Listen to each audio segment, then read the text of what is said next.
Como é que entra aí mitologia em games pra você? Games? É, que eu sei que você gosta. Veio de Elden Ring, pô. Eu gosto muito de Elden Ring. O Elden Ring, ele me fez tomar cuidado com os videogames.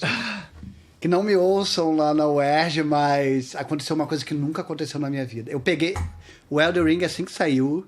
E, curiosamente, o Elden Ring foi lançado no dia do meu aniversário. E é o dia do Elden Ring. Foi instituído isso. Que é o 21 de junho. Aconteceu uma coisa terrível. Eu jogava antes de trabalhar. De manhã. Não, vou jogar só um pouco. Eu faço isso pra caralho. Eu falei, não, problemático. Aí eu dei uma distanciada. Eu percebi que eu tenho que tomar cuidado. Não foda. Peguei a DLC. Porque acontece uma coisa muito legal no Elden Ring, na série Souls, diferente do Last of Us, que é jogo. Então, se você estiver jogando Pac-Man, Super Mario, é jogo o tempo todo. Mas ele consegue ter uma mitologia, né? Ele constrói uma mitologia através de uma estrutura narrativa, que também faz parte da pesquisa que eu estou fazendo, que é a narrativa imersiva. O que significa a narrativa imersiva? Que é um conceito que nasce de um estudioso estudando... Não, estudioso não, desculpa. Ele é um engenheiro de brinquedos da Disney. Esqueci o nome dele agora, acho que a gente consegue verificar aí. Ele publica um artigo e ele estabelece o conceito de narrativa imersiva a partir da descoberta dele dos jogos 3D. Na época era Doom, Quake, isso deve ser o quê? 2001, por aí. Por aí. Final dos anos 90, no máximo. E ele percebe uma nova possibilidade de construção de narrativa que não se dá a partir de elementos verbais. Isso com o encantamento dele com jogos 3D. Mas a partir da construção de elementos visuais, não verbais, a narrativa sendo construída. Talvez o jogo que melhor faça isso, assim, dos primeiros, né, estabelecer, a construir um mundo, a construir uma narrativa, apenas com elementos cenográficos, não verbais, é o Fallout 3, em que há um cataclisma, né, atômico.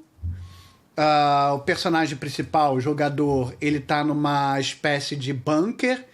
Ele nasce nesse bunker, acontece uma invasão nesse bunker, ele é o único sobrevivente, e ele pela primeira vez na vida sai desse bunker, e ele observa esse mundo. E tem uma coisa legal nos jogos 3D, né? E que acontece muito no cinema, né? Que é a questão do voyeurismo, né? Em que nós vemos o mundo através do olhar do protagonista, Sim. né?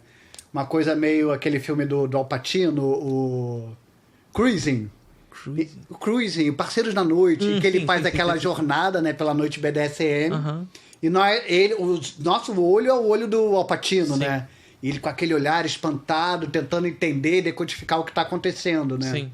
É uma narrativa imersiva que está ali. Esse filme é muito legal. O Janela Indiscreta, né? O Janela Indiscreta. Então, Fallout faz isso. Então, nós vemos esse mundo pós-guerra nuclear através do olhar do protagonista, mas esse mundo ele é muito fragmentado de narrativa, e a gente vai entendendo o que vai acontecendo quando a gente entra na casa, o que aconteceu com os personagens, os pôsteres, o programa de rádio vai lançando algumas mensagens, e a gente vai entendendo o que aconteceu nesse universo, através de elementos não verbais. E ele vai perceber que essa é uma das narrativas mais potentes, em que o espectador ele é um grande protagonista da narrativa, porque ele precisa estar muito atento a esses elementos, ele precisa decodificar os elementos. E ele tem agência, né? Sim, mas ele não tem o resultado final. O resultado final já está pensado. O A mais B igual a C já está dado. Sim. Então é uma narrativa que a gente participa dela, a gente agencia essa narrativa, mas a mensagem... o posicionamento dela não está dado, não é claro. A extrema-direita vai usar muito da narrativa imersiva, né, nas redes, que pequenos elementos fragmentados são dados, uma narrativa maior que a gente não entende muito bem, precisa buscar, né, em diversos elementos. Interessante. Fala, desculpa, continua. E o Elden Ring também vai usar muito isso, né, a série Souls, em que não há elementos verbais que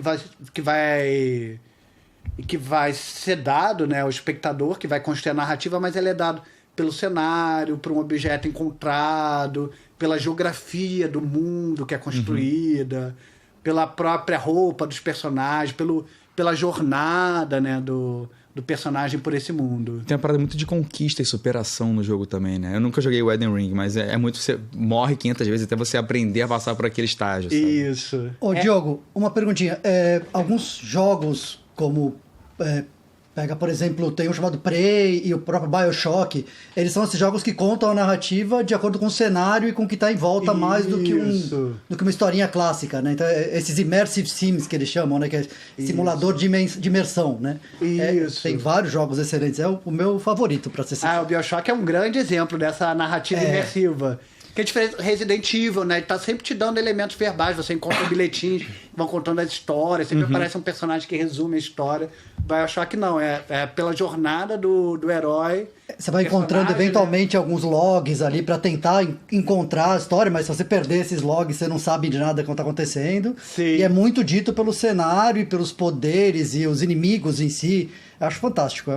O próprio Disco Elysium tem isso, né? A gente tava falando lá fora que aquela menina que você encontra no começo do jogo, você tem a opção de ficar batendo na porta pra dar em cima dela e tal. E se você enche muito o saco dela, você é limitado nas interações no futuro, porque tudo no jogo tem consequência. E você precisa dela pra desvendar o caso, pra resolver o jogo, sabe? Então, é foda que é um jogo que você tem que pensar em todas as decisões que o personagem vai tomar. Sim. Então eu vou fazer acho que eu vou cometer um pecado agora, e vocês me perdoem. Porque eu vou comparar Elden Ring, do Miyazaki, né? Um jogo de videogame, com Bellatar. É possível isso? À vontade. Para. Então, Eu sou completamente burro com relação a videogame. Então esse momento aqui é o momento que eu tô assim. Falem aí, porque assim, inclusive no final eu quero saber a mitologia de Mario Kart, porque é o máximo que eu consigo chegar. Deixa eu aproveitar aí. Mas... Uma pergunta aqui, tem mais 2 superchats aí que eu preciso ler, que são anteriores, mas esse aqui faz muito sentido com o que tá falando. Tá. Existe jogo sem narrativa? Tetris, por exemplo, ou o próprio caráter de consumo ativo / interativo, por definição, tem uma narrativa por trás? Pergunta muito boa do Mayal. Maravilhosa, essa pergunta me colocou num problema terrível. Vocês querem responder? Eu acho que tudo é uma narrativa. Se você bota uma imagem preta e aparece vários pontos brancos piscando, isso é uma narrativa de alguma maneira, sabe? Então, eu concordo com você. Eu acho que o elemento primeiro da narrativa é música, é ritmo, é repetição. Então, Tetris sim tem uma narrativa e é uma narrativa quase musical, né? O Tetris você consegue ficar horas jogando. Sim. Nossa, eu fiz uma coisa terrível na pandemia. Teve um Tetris do PlayStation 4, não me lembro o nome dele, Tetris Evolution, não sei. Foi o penúltimo que saiu. Eu zerei esse jogo no mais difícil. Olha Caraca. só. Tu pode entrar lá no meu PSN, né? Você vai ver lá que eu terminei.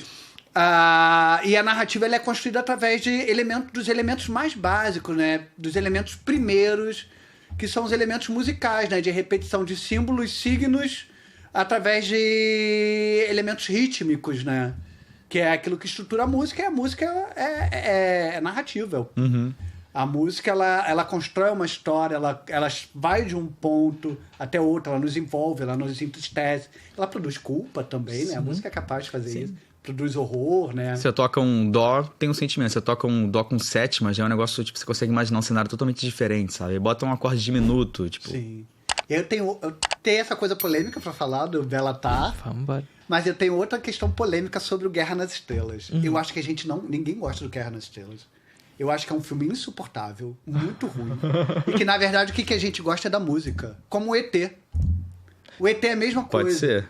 Que a música do John Williams é excelente. É. E, curiosamente, no Guerra nas Estrelas, a gente está, na verdade, escutando uma das peças musicais mais importantes do século XX, que é a Sagração da Primavera, do Stravinsky. É praticamente um plágio da Sagração da Primavera. Tem um pouquinho lá do Marte, dos planetas, do Gustavo Holst, mas é principalmente um plágiozinho da Sagração da Primavera. Eu acho que o Guerra nas Estrelas sem a música não é nada. Não é nada. É um monte de gente fantasiada de roupa de isopor. Sim. Porque o que dá o tom épico, a escala, é a trilha sonora do John A Williams. trilha sonora. Como é que você acha que surge assim, esse impacto então com a música? Como é que essa música conta a história então no filme? Pra trazer essa noção pra gente. Pô, muito legal. Então, a gente teria que pensar o que é a Sagração da Primavera, né? Então, a Sagração da Primavera, ela é muito importante porque ela quebra de expectativa. Quebra de expectativa ela é um dos elementos principais da arte, né? Da música erudita, porque ela traz elementos como elemento principal da música não é a relação da melodia com a harmonia, mas são os elementos rítmicos. Que, na verdade, dentro da tradição europeia, o ritmo ele está muito associado à música popular, à música folclórica. Tanto que até hoje, músicos de formação europeia, né, eles têm muita dificuldade de tocar a música popular brasileira. Que a base rítmica é muito complexa e muito difícil, nós temos facilidade. Nossos percussionistas são respeitadíssimos lá fora. Sim, sim.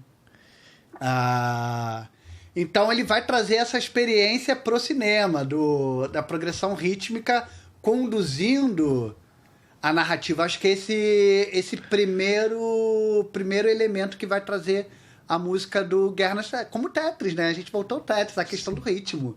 Como o ritmo é importante, como o elemento primeiro da construção da narrativa. É que nem quando no episódio 4 toca a primeira vez o tema tanana, tanana, que é o Luke encarando o horizonte, vendo três sóis, tipo, é o desejo de se aventurar e viajar. E aí quando ele vence no final, triunfa, tá tocando a música de novo, tá fechando o ciclo, sabe? Tá fechando o ciclo, sim. E é o que te faz prender ali. Como o Tetris, o ritmo te faz ficar no jogo, porque a história tá sendo contada pelo ritmo. E a progressão rítmica, né? Que o Tetris vai mudando diferente, ele vai acelerando, né? Pelo ritmo, pela repetição, pela progressão e a música em Star Wars, no final das contas, segue esse mesmo princípio, de repetição, inclusive, também. De repetição. O tempo inteiro a mesma música toca, vai mudar um pouquinho aqui e ali, mas a música tá o tempo inteiro ali guiando a condução narrativa e nos fazendo não descolar da história. Sim. Em nenhum momento.